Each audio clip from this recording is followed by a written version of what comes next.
Shalom Jemaat Tuhan, kita bersyukur kita bisa kembali belajar firman Tuhan dalam kitab Wahyu 17 ayat 7 sampai 18. Saya tahu bahwa bagian ini tidaklah terlalu mudah untuk dipahami dan dimengerti, khususnya bagi jemaat Tuhan yang dengan latar belakang awam. Tapi mohon Roh Kudus membimbing kita, dan saya sendiri berusaha menjelaskan dengan berusaha sesederhana mungkin supaya bisa dimengerti. Mari kita berdoa. Mohon Roh Kudus urapi hamba-Mu, sensor tutur kata dan sikap hamba-Mu, sehingga hamba-Mu layak menjadi juru bicaralah, dan setiap kami yang mendengar dan menontonnya, kami dibimbing oleh Roh Kudus, Roh kebenaran. Bicara kepada kami lewat lidah hamba-Mu, dalam nama Tuhan Yesus. Amin. Wahyu 17 ayat 7 sampai 18. Ayat 7 sampai 8 dikatakan, lalu kata malaikat itu kepadaku, mengapa engkau heran? Aku akan mengatakan kepadamu rahasia perempuan itu dan rahasia binatang yang memikulnya, binatang yang berkepala 7 dan bertanduk 10 itu. Adapun binatang yang telah kau lihat itu telah ada, namun tidak ada. Ia akan muncul dari jurang maut dan ia menuju kepada kebinasaan.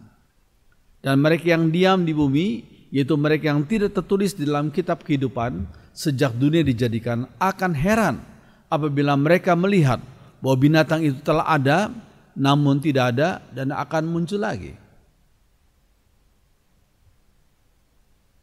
Ayat 9 sampai 11 dikatakan, yang penting di sini ialah akal yang mengandung hikmat. Ketujuh kepala itu adalah 7 gunung yang di atasnya perempuan itu duduk.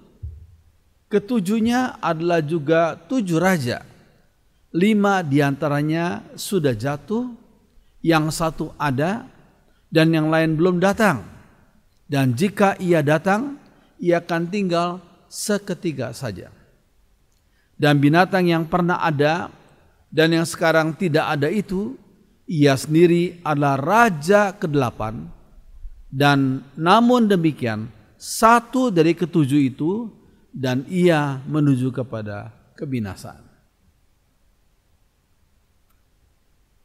Iya, kita sampai di sini dulu, nanti kita akan lanjutkan bagian yang berikutnya.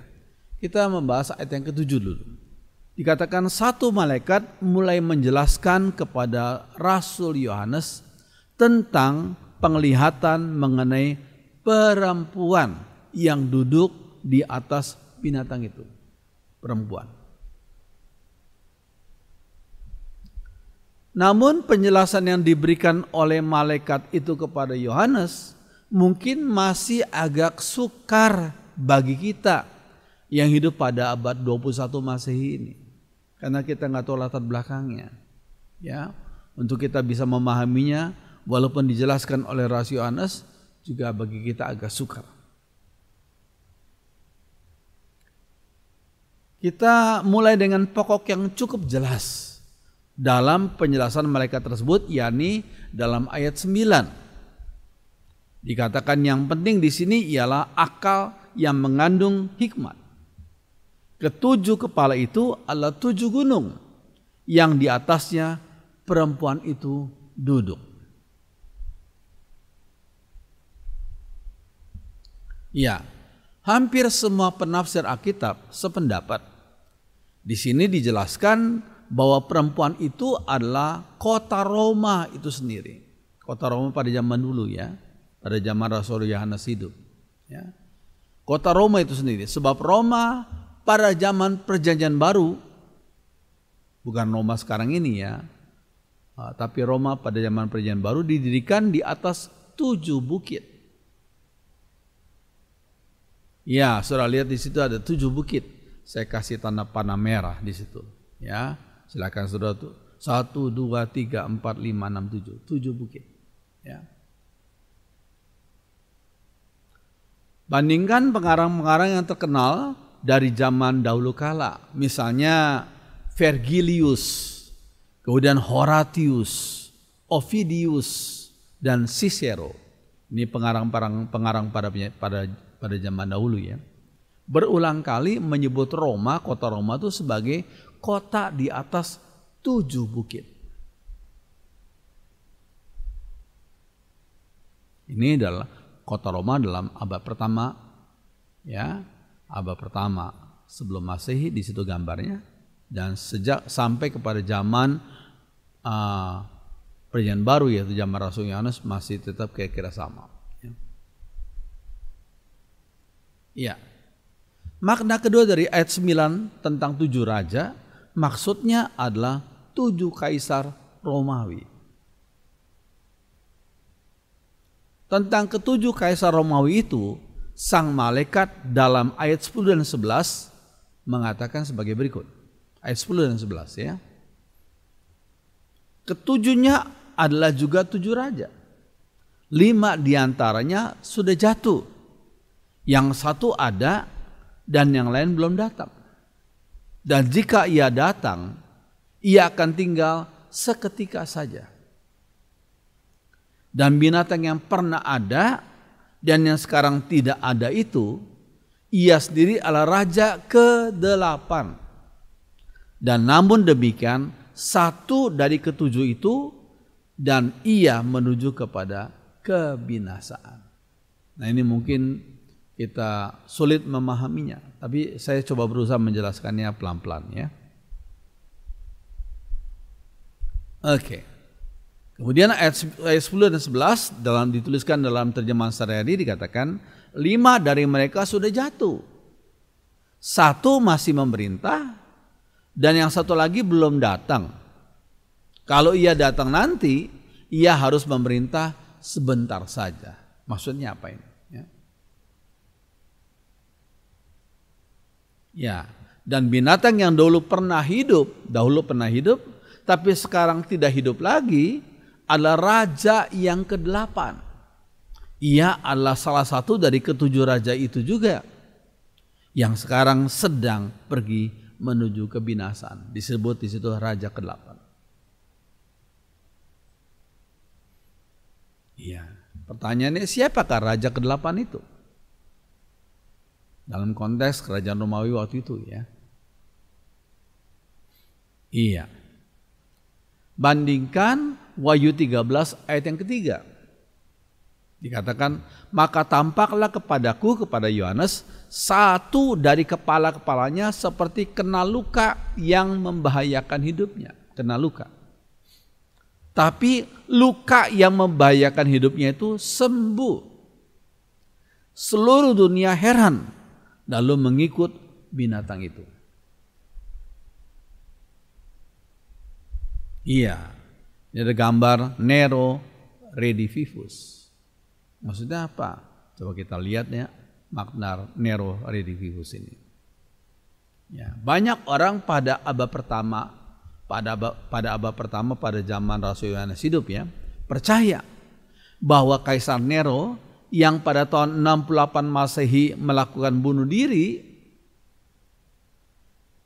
mereka katakan Nero tuh nggak benar-benar mati, tapi hanya melarikan diri ke satu negara namanya Partia. Satu negara yang cukup disegani dan merupakan musuh yang besar bagi kerajaan Romawi. Itu Partia. Dan dikatakan pada satu kali Nero itu akan kembali ke Roma. Makanya ada tulisan Nero Redivivus. Nero hidup lagi gitu. Itu menurut pemahaman mereka waktu itu. Ini bukan pemahaman orang Kristen ya, tapi pemahaman orang pada zaman Kaisar Romawi itu. Nero Redivivus. Nero hidup kembali, bangkit kembali. Iya. Namun kita perlu tahu kitab Wahyu menjelaskan akan bangkit Kaisar Romawi yang akan dijiwai oleh semangat Nero. Jadi akan dijiwai oleh semangat Nero. Bukan pribadi Nero yang sama, tapi dijiwai oleh semangat Nero. Dikatakan, mengapa disebut dijiwai dengan semangat Nero? Karena apa? Sama kejamnya seperti Nero. Dan akan sama menghambat umat Tuhan. Nero juga menghambat umat Tuhan waktu itu. Ya, seperti yang dilakukan oleh Nero waktu ia masih hidup dan masih sebagai kaisar Romawi. Itu penjelasan daripada penafsir Alkitab orang Kristen. Ya. apa yang dinubuatkan oleh kitab Wahyu memang benar-benar terjadi. Ada Nero beberapa orang. Kaisar-kaisar Romawi yang menganiaya umat Tuhan dan menumpahkan banyak darah mereka. Menumpahkan banyak darah umat Tuhan jadi martir Kristus. Itu dilakukan oleh Nero, yaitu kaisar-kaisar Romawi yang menggantikan Nero kemudian. Iya. Maka apa dalam pasal ini dituliskan seolah-olah satu orang yang disebut kaisar yang ke-8 itu. Seolah-olah disebutkan satu orang yang disebut dengan kaisar yang ke-8 itu. Mengapa? Ini kita perlu pahami. Ya. Perlu kita tahu tentang namanya perspektif profetis. Perspektif sudut pandang seorang prophet, seorang nabi. Ya. Nah, kalau kita lihat di sini ada gunung, ya. Ya. Sebagaimana seorang terkadang melihat dua gunung dari kejauhan seperti satu gunung. Jadi sudah lihat gambar itu. Sebenarnya ada dua gunung. Tapi kalau kita dirinya ke sini terus, ya, dan kita akan melihat satu gunung saja. Karena yang gunung yang di belakang itu tertutup sama gunung yang di depannya. Ya, kita lihat seolah-olah seperti hanya satu gunung karena terhalang oleh gunung yang di depan. Demikian nabi-nabi Alkitab sering melihat pelbagai kejadian mendatang itu pada zaman itu, zaman mereka hidup itu sebagai satu kejadian saja. Karena mereka seperti hanya melihat satu gunung itu, padahal di balik gunung itu ada lagi gunung lain. Ya, itu mereka melihat kejadian mendatang sebagai satu kejadian saja seolah-olah. Ya, itu perspektif daripada perspektif profetis. Ya, bagaimana kita menghitung ke-7 kaisar Romawi itu? Bagaimana menghitungnya ke-7 kaisar Romawi itu? Nah, sekalian, kita perlu mulai menghitung dari kaisar yang namanya Caligula yang memerintah tahun 37 sampai 41 Masehi. Enggak terlalu lama ya.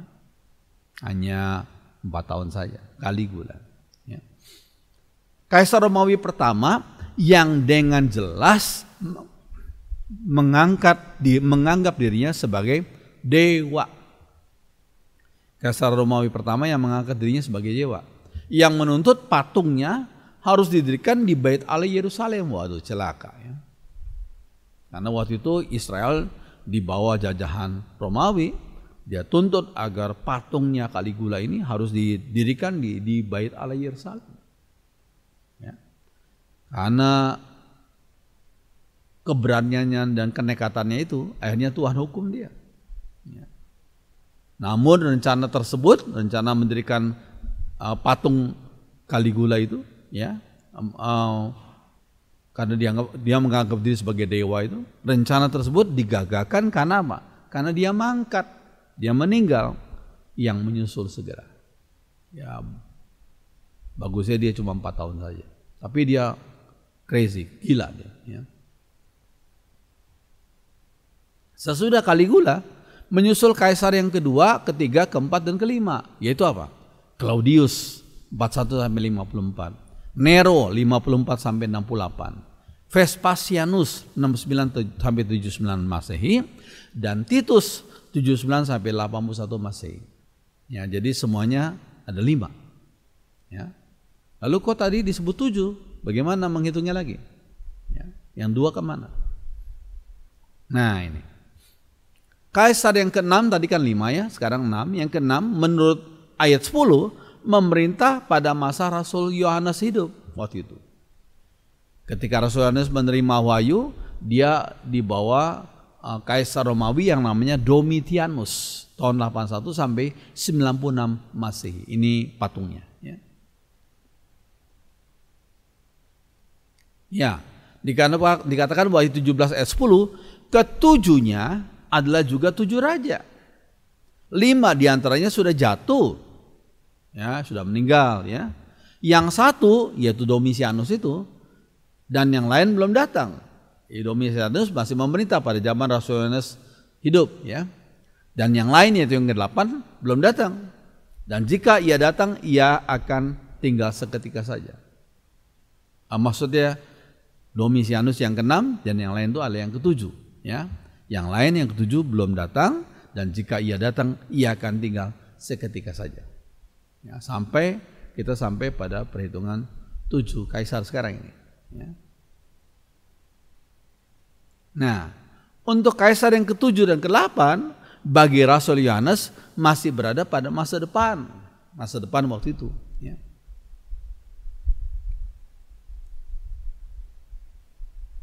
Iya. Kaisar yang ke-7 yang dituliskan akan tinggal seketika saja dalam ayat 10b tadi mungkin berarti bahwa akan ada sedikit penundaan sebelum si antikris yaitu kaisar ke-8 itu akan datang.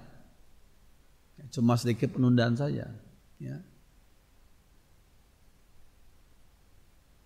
Kaisar yang ke-8 yang disebut Nero yang datang kembali itu, ya, bukan Nero sesungguhnya tapi sifatnya seperti Nero, ya, adalah disebut si antikris. Si antikris itu yang oleh Rasul Yohanes dilihat sebagai satu orang, ya, sebenarnya menjelma dalam diri beberapa kaisar Romawi yang berusaha menganiaya gereja Tuhan selama hampir 2 abad. Beberapa kaisar Romawi selama hampir 2 abad menganiaya jemaat Tuhan, diselang-seling oleh masa istirahat.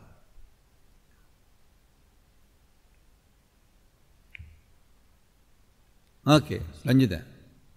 Wahyu 17 ayat 11 dikatakan, dan binatang yang pernah ada dan yang sekarang tidak ada itu, ia sendiri adalah raja ke-8. Dan namun demikian satu dari ke-7 itu, dan ia menuju kepada kebinasaan.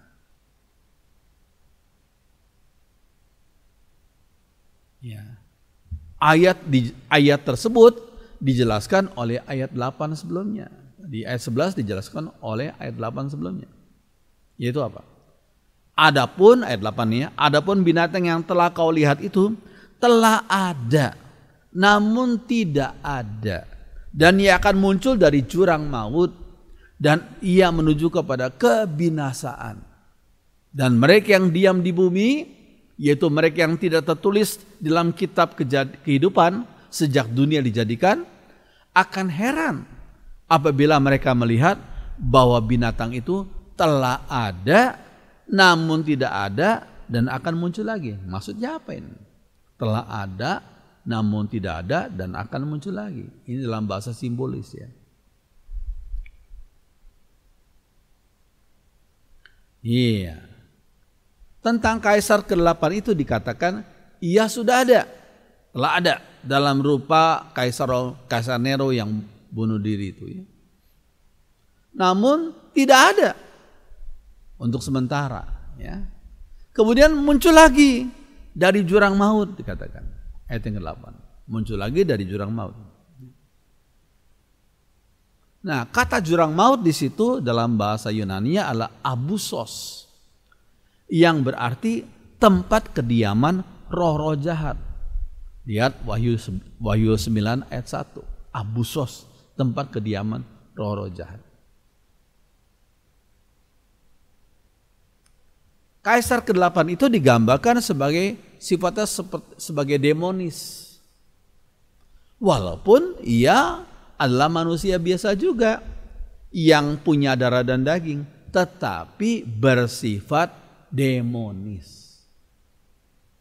Bersifat seperti roh jahat, yang jahat, khususnya terhadap umat Tuhan.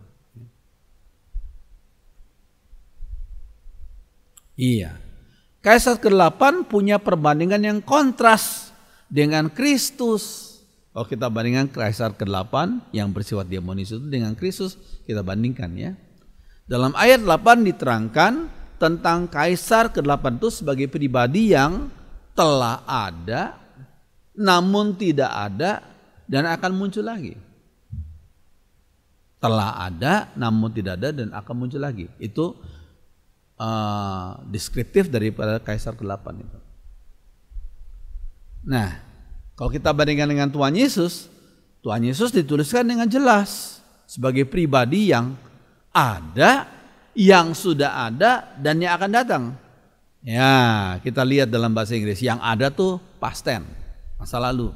Yang sudah ada present tense dan future. Ya, maksud saya yang ada tuh present, yang sudah ada tuh past tense, masa lalu, dan yang akan datang yaitu future. Jadi berarti apa?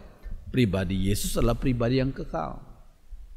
Ya, Yesus dari dulu sekarang sampai selama-lamanya tidak pernah berubah karena beliau adalah pribadi yang kekal. Ya. Lihat Wahyu 1 ayat 4. Ya, jadi Kaisar 8 itu berusaha meniru Tuhan Yesus. Dia mau berusaha meniru Tuhan Yesus, tetapi hanya mirip.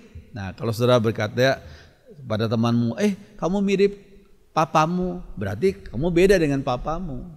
Hanya mirip saja. Ya, oh kamu mirip temanku yang dulu, berarti kamu sama temanku yang dulu beda, cuma mirip aja. Ya. Hanya mirip dan pasti berbeda. Oke. Nah, Kaisar ke-8 si Antikris itu adalah tiruan satanis dari Kristus. Jadi setan berusaha meniru, membohongi manusia dengan membuat tiruan Kristus palsu gitu. Tiruan satanis dari pribadi Kristus. Perbedaannya dengan Kristus datang dari atas ke dalam dunia, dari atas ke dalam dunia. Tapi Kaisar Antikris itu dikuasai roh-roh jahat yang dari bawah. Itu kan bedanya. Dari jurang maut, tempat roh-roh jahat. Lihat ayat yang ke-8.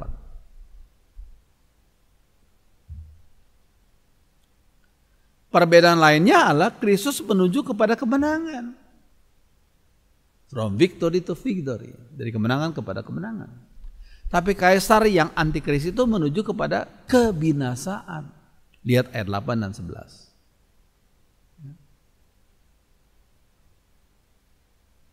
Ada juga kemiripannya.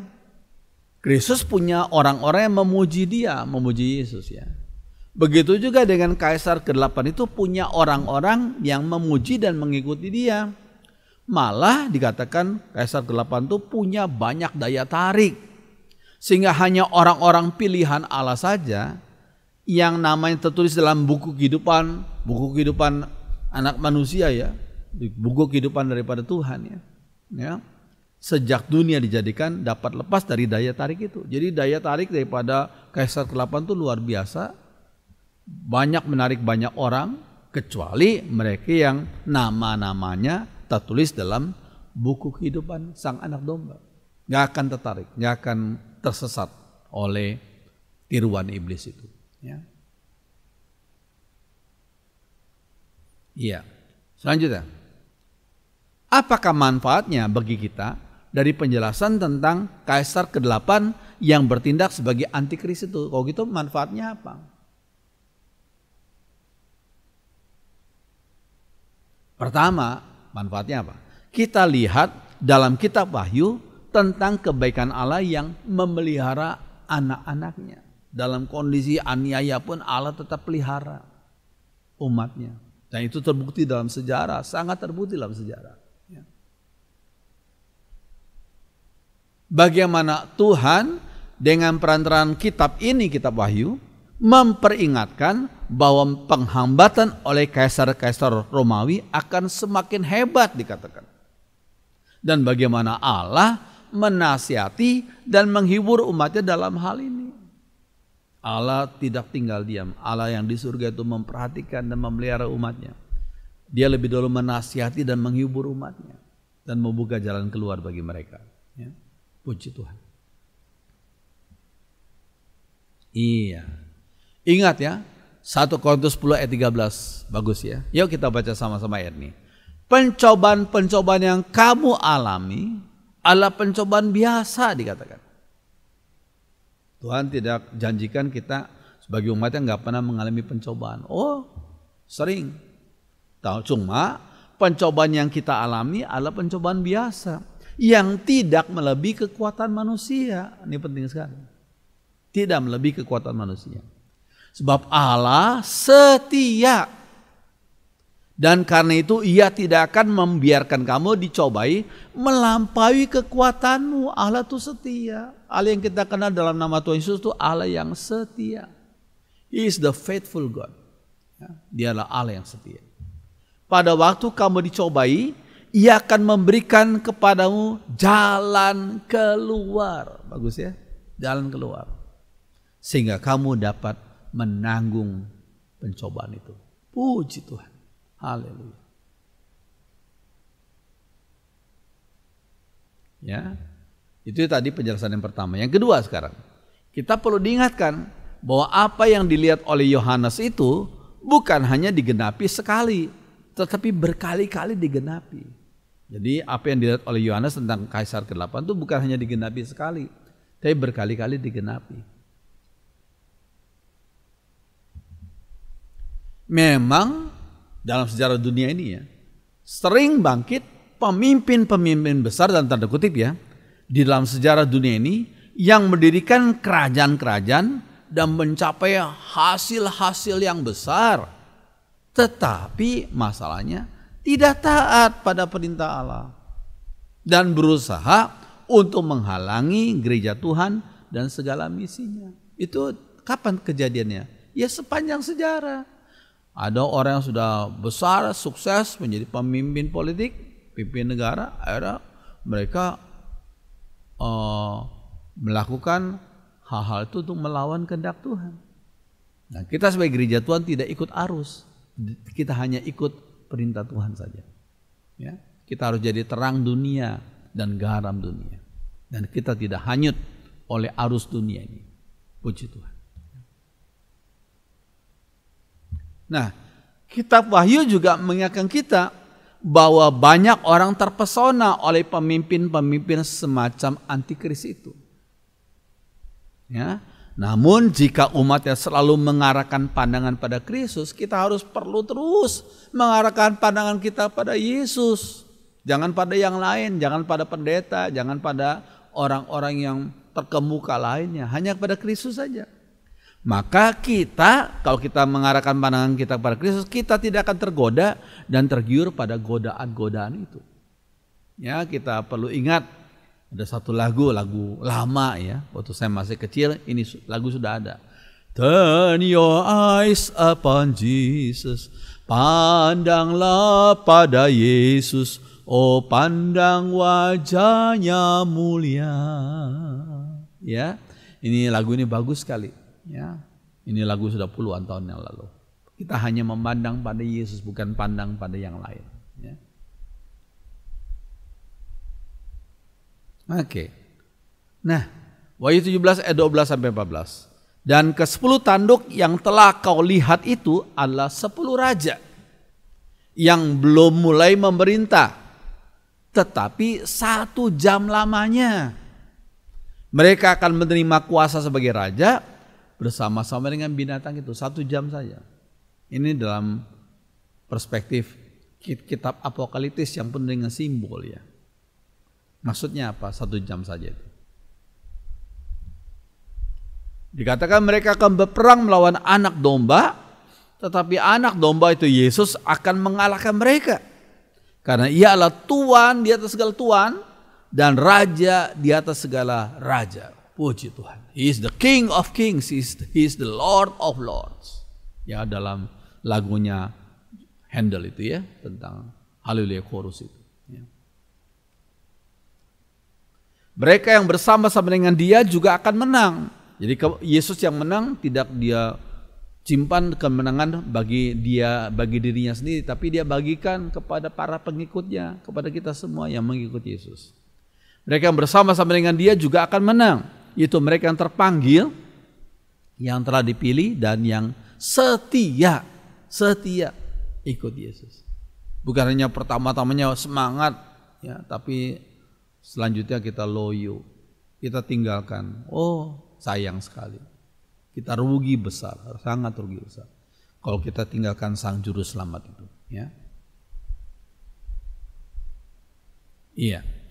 Nah, ayat 15, pasal 17 ayat 15 sampai 18. Lalu ia berkata kepadaku, semua air yang telah kau lihat di mana wanita pelacur itu duduk adalah bangsa-bangsa dan rakyat banyak dan kaum dan bahasa. Dan ke-10 tanduk yang telah kau lihat itu serta binatang itu akan membenci pelacur itu. Nah, lihat muncul hal yang aneh ya. 10 tanduk itu serta binatang itu akan membenci pelacur itu. Mereka akan membuat dia menjadi sunyi dan telanjang dan mereka akan memakan dagingnya dan membakarnya dengan api. Maksudnya apa ini? Kok seperti bertindak melawan sesama teman waktu lalu ya? Sebab Allah telah menerangi hati mereka untuk melakukan kehendak-Nya dengan seia sekata. Ya. Dan untuk memberikan pemerintahan mereka kepada binatang itu sampai segala firman Allah telah digenapi. Jangan lupa, Allah selalu dalam kontrolnya. Dalam menghadapi berbagai macam manusia yang berusaha melawan kehendak-Nya, Allah tetap dalam kontrolnya. He is always in His control. Allah selalu dalam kontrolnya. Dia nggak pernah kehilangan kontrol terhadap sejarah dunia ini. Ya. Dikatakan dan perempuan yang telah kau lihat itu adalah kota besar yang memerintah atas raja-raja di bumi. Ya, maksudnya apa ayat-ayat ini ya? Oke. Perempuan tersebut, ini penjelasannya, adalah kota Roma. Dan binatang itu adalah Kaisar Romawi. Khususnya Kaisar ke-8 yang bertindak sebagai antikris. Jadi sekali lagi antikris itu bukan nanti. Sejak zaman Rasul Yohanes hidup sudah ada antikris. Ya.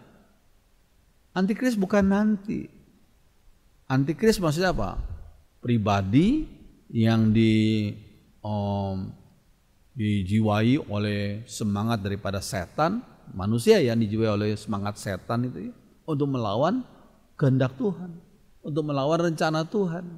Ya, ya. Jadi antikris bukan nanti, tapi sudah sejak zamannya Rasul Yohanes hidup, yaitu abad pertama Masehi. Ya, oke. Namun di sini masih diberikan suatu penjelasan tentang ke-10 tanduk di kepala binatang itu. Itu adalah 10 raja yang akan membantu Kaisar Romawi dalam suatu pekerjaan yang saya bilang aneh. Anehnya apa? Karena pekerjaannya adalah dalam rangka penghancuran kota Roma. Lihat ayat 16. Aneh kan? Seperti bertindak melawan kalangan sendiri gitu ya. Aneh itu, penghancuran kota Roma. Wahyu 17 ayat 16 dikatakan, dan ke-10 tanduk yang telah kau lihat itu serta binatang itu akan membenci pelacur itu, dan mereka akan membuat dia menjadi sunyi dan telanjang, dan mereka akan memakan dagingnya dan membakarnya dengan api. Apa sih maksudnya ini? Iya, memang aneh ya. Kaisar membakar kotanya sendiri.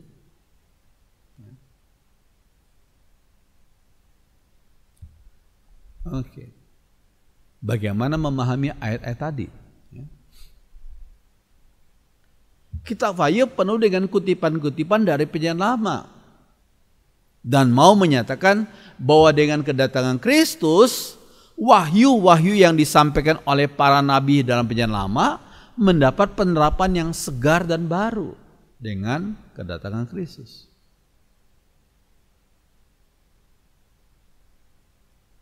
Nah, kita harus lihat kitab Perjanjian Lama itu Yehezkiel pasal 16 dan pasal 23. Disebutkan tentang 2 orang perempuan sundal dan hukuman yang mereka terima. 2 orang perempuan sundal. Iya. Itulah yang namanya dua orang perempuan itu namanya Ohola dan Oholiba. Itu adalah kerajaan Samaria dan Yehuda yang dalam Yeskel 23 disebutkan dengan nama Ohola dan Oholiba.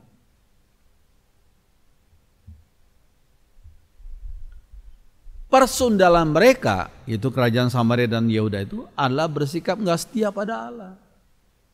Mereka tidak setia pada Allah yang sudah melepaskan mereka dari perbudakan Mesir, tapi mereka nggak setia. Mereka menyembah berhala-berhala. Ya. Ohola dan Oholiba. Ya. Adalah cukup jelas dari apa yang dituliskan dalam Yeskel 16 ayat 39 sampai 44.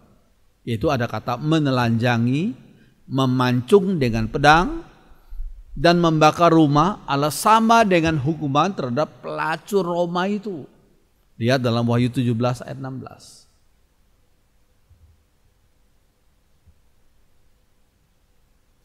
Dikatakan, dan ke-10 tanduk yang telah kau lihat itu serta binatang itu akan membenci pelacur itu.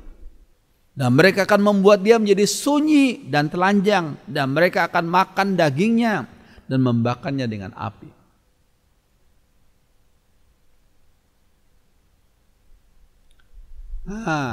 Membakar dengan api. Kita perlu bandingkan dengan hukuman terhadap perbuatan mesum dalam Imamat 20 ayat 14. Ya, hukumannya bagaimana?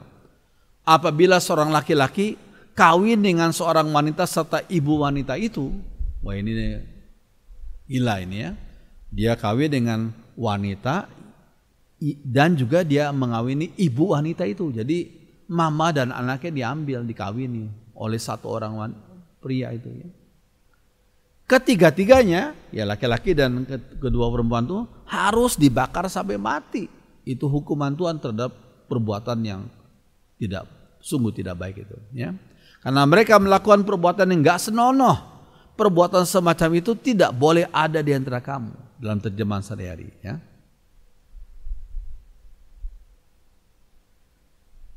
Iya. Nah, bandingkan dalam Yeskel 16 ayat 37. Hukuman terhadap perempuan sundal Yerusalem justru dilakukan oleh kekasih-kekasihnya yang dahulu. Nah itu, Tuhan bisa pakai semua orang yang tadinya mereka begitu menjadi saling tolong, sekarang mereka saling benci. Seperti kita ingat akan menara Babel ya. Mereka berusaha, ayo kita dirikan menara yang ujungnya sampai di langit. Tuhan turun, Tuhan mengacaukan dan mereka saling bertengkar satu sama lain. Ya, gagal rencana itu ya. Jadi tadinya dalam konteks musuh-musuh Tuhan itu mereka berusaha bersatu padu untuk melawan Tuhan, tapi ternyata gampang saja. Tuhan tinggal bikin mereka saling curiga dan saling berlawanan satu sama lain ya. Dikatakan, sungguh oleh karena itu aku akan mengumpulkan semua kekasihmu. Wah, dikumpulkan semua kekasihmu, yaitu yang merayu hatimu, baik yang engkau cintai maupun yang engkau benci. Aku akan mengumpulkan mereka dari sekitarmu untuk apa? Melawan engkau. Tadinya teman, sekarang jadi lawan ya. Dalam Yeskel 16 itu ya. Demikian pula dengan hukuman atas kota Roma, dilaksanakan oleh kenalan dengan siapa kota Roma dahulu punya ikatan yang erat, yaitu Kaisar Roma itu sendiri. Justru kaisarnya menghukum kota Roma. Kaisar Roma yang dulunya Kaisar Roma menghukum, sekarang menghukum kota Roma. Ingat ya, persatuan yang didasarkan pada ketidakbenaran adalah persatuan yang semu. Ya. Persatuan yang sejati adalah persatuan yang didasarkan pada kebenaran. Kalau persatuan yang didasarkan pada ketidakbenaran, itu hanya persatuan yang semu, gak akan tahan lama. Ya. Kita lihat Wahyu 17 bicara soal itu, persatuan yang semu saja. Ya, gak akan tahan lama. Iya. Nah, kalau kita bandingkan dengan Wahyu 19 ayat 19, dikatakan, dan aku melihat binatang itu dan raja-raja di bumi serta tentara-tentara mereka telah berkumpul untuk melakukan peperangan melawan penunggang kuda, yaitu Yesus, ya. Penunggang kuda itu dan tentaranya. Ya, itu kita lihat dalam Wahyu 19 ayat 19. Jadi Nero dalam tanda kutip, ya, maksudnya raja-raja Romawi yang menganiaya umat Tuhan, serta raja-raja di bumi dikatakan, para penguasa bumi yang lainnya yang tidak percaya kepada Tuhan Yesus, bergabung untuk melawan penunggang kuda itu, yaitu Yesus. Jadi umat manusia yang berdosa berusaha melawan Tuhan Yesus. Tentunya perlawanan mereka sama sekali tidak ada artinya. Manusia berusaha pakai senapan, pakai senjata apapun. Kalau melawan Tuhan semua nggak ada artinya. Ya. Tuhan Sang Pencipta kok dilawan. Tuhan Sang Pencipta jangan dilawan, disembah, dimuliakan melalui Tuhan Yesus Kristus. Ya. Iya. Nah, jadi kita lihat bahwa dalam kitab Wahyu telah dinyatakan bahwa kota Roma dibinasakan oleh Nero yang akan datang kembali. Kota Roma waktu itu dibinasakan oleh Nero yang akan datang kembali dalam kerjasamanya dengan pemimpin-pemimpin lainnya.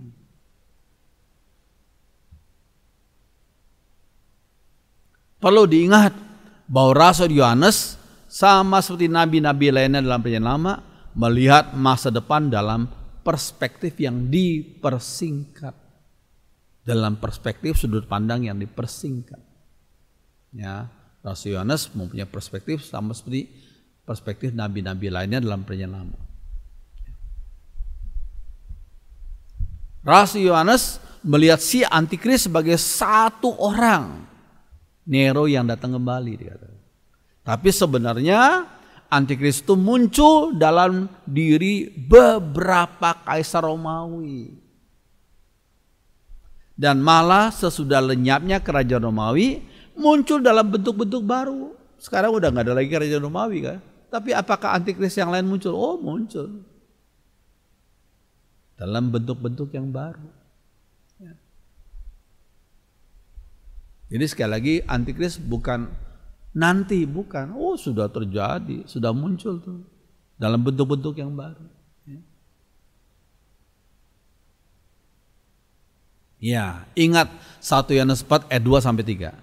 Memberi tanda pengenal sebagai antikris. Apa tanda mengenal? Oh, kita kalau lihat tanda-tanda ini kita bisa kenali, oh ini orang ini antikris, hati-hati ini. Ya. Apa? 1 Yohanes 4 ayat 2 dan 3 mengatakan, demikianlah kita mengenal Roh Allah. Setiap roh yang mengaku bahwa Yesus Kristus telah datang sebagai manusia, dalam bahasa asli adalah sarx, daging. Yesus Kristus telah datang sebagai daging, berasal dari Allah. Dan setiap roh yang tidak mengaku Yesus tidak berasal dari Allah. Roh itulah roh antikristus. Dan sekarang ini, kata Rasul Yohanes, sekarang ini abad pertama, ia, yaitu antikris, sudah ada dalam dunia. Jadi roh antikris bukan nanti, tapi sudah ada sejak abad pertama.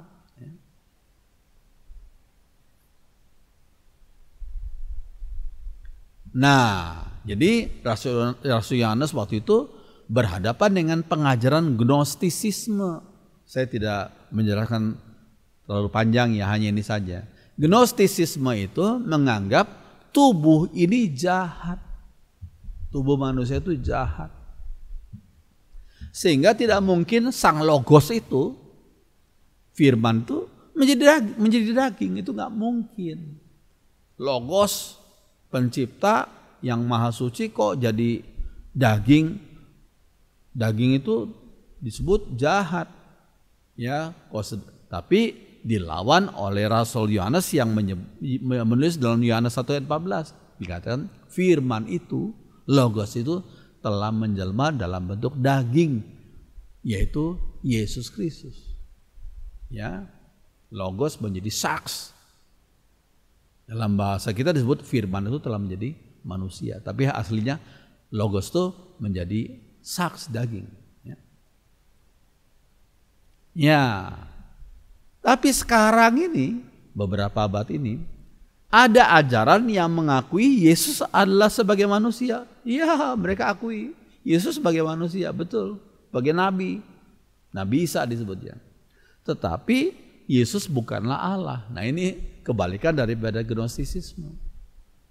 Ya, keduanya sama. Samanya apa? Keduanya dijiwai oleh roh antikristus.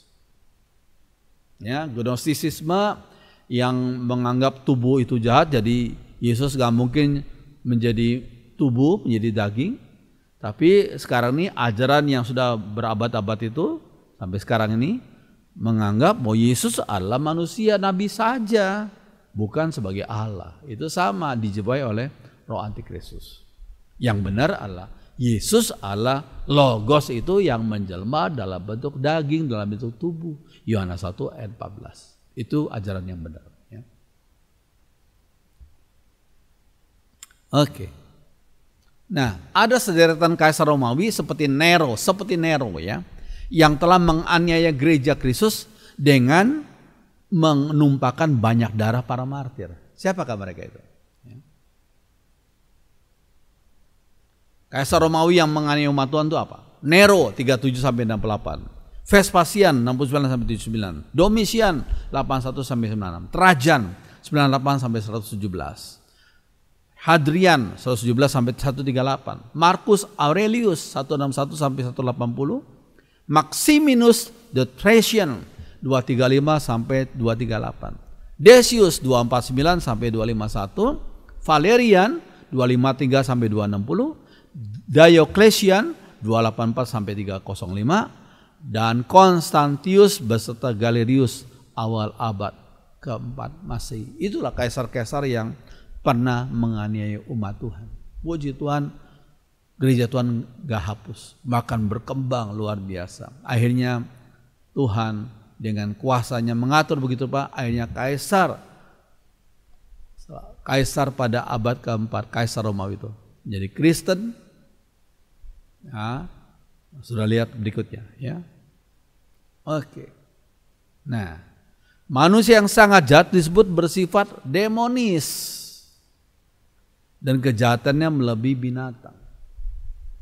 Ya, manusia sangat jahat disebut bersifat demonis dan kejahatannya melebihi binatang. Jadi manusia kalau dikatakan kamu jahat ya kayak binatang, oh manusia yang jahat kejahatan lebih daripada binatang.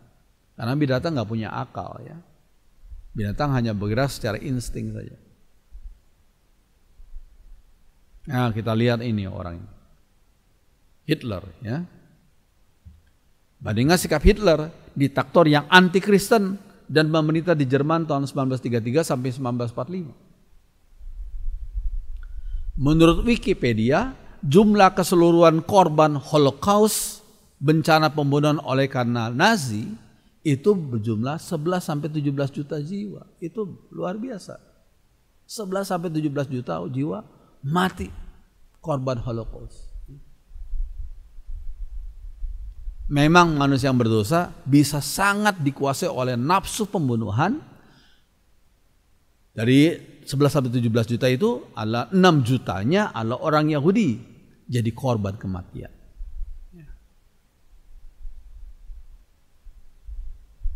Nah, pada akhir pemerintahannya ketika Hitler dikalahkan oleh negeri-negeri lainnya, maka dengan semena-mena Hitler menuduh para jenderalnya telah berkhianat, telah meninggalkan dia. Nah udah kalah dia. Yang menuduh para jenderal berkhianat katanya. Hitler bahkan memberi perintah, luar biasa tuh. Kalau ia mati katanya, seluruh negeri Jerman akan turut dibinasakan. Itu kata Hitler, itu perintah Hitler. Ya. Itu orang gila ya. Hitler bagikan seorang kaisar yang berbalik melawan negerinya sendiri. Ya, kita sekarang lebih jelas ya.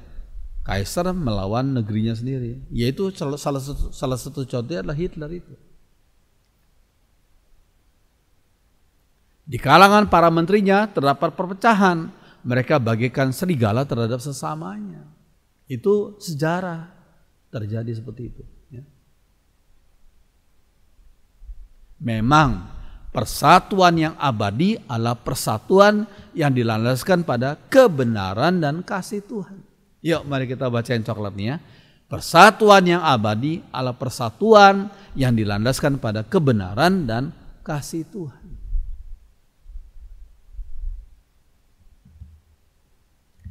Amin. Biarlah firman Tuhan menjadi berkat, walaupun sekali lagi tidaklah mudah, tapi silakan saudara mengulangi lagi supaya saudara bisa memahami penjelasannya. Ya, mari jemaat Tuhan kita berdiri, kita akan menyanyikan satu lagu yang sudah lama kita tahu yang berjudul Dia Tuhan, Dia Tuhan. Dia telah bangkit dari maut sebab Dia Tuhan. Setiap lutut bertelut, setiap lidah mengaku Yesus Kristus Tuhan.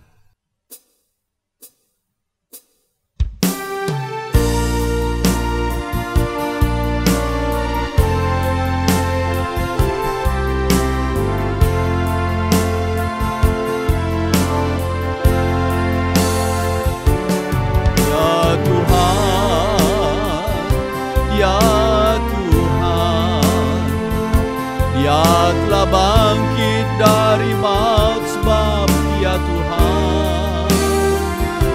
Setiap lutut bertelut, semua lidah mengaku Yesus Kristus Tuhan. Dia Tuhan, Dia Tuhan, Dia Tuhan,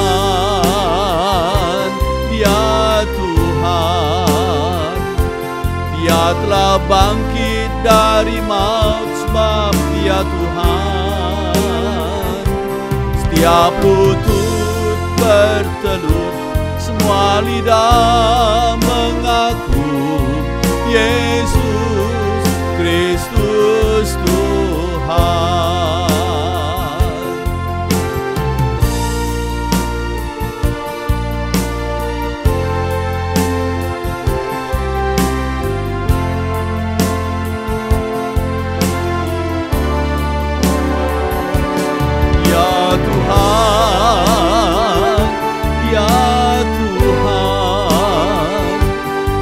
Telah bangkit dari maut sebab Dia Tuhan. Setiap lutut bertelut, semua lidah mengaku Yesus Kristus Tuhan. Setiap lutut bertelut, setiap lutut bertelut, semua lidah mengaku Yesus Kristus Tuhan. Yesus Kristus Tuhan. Yesus Kristus Tuhan.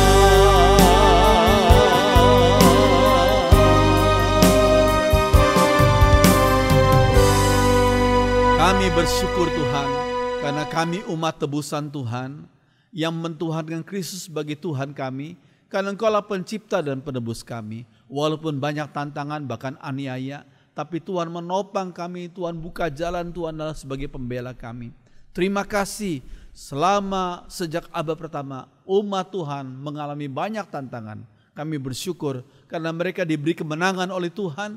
Kami bersyukur untuk segala berkat Tuhan. Tolonglah kami, kuatkan kami. Dalam nama Tuhan Yesus. Semua orang beriman mengatakan amin. Silakan duduk.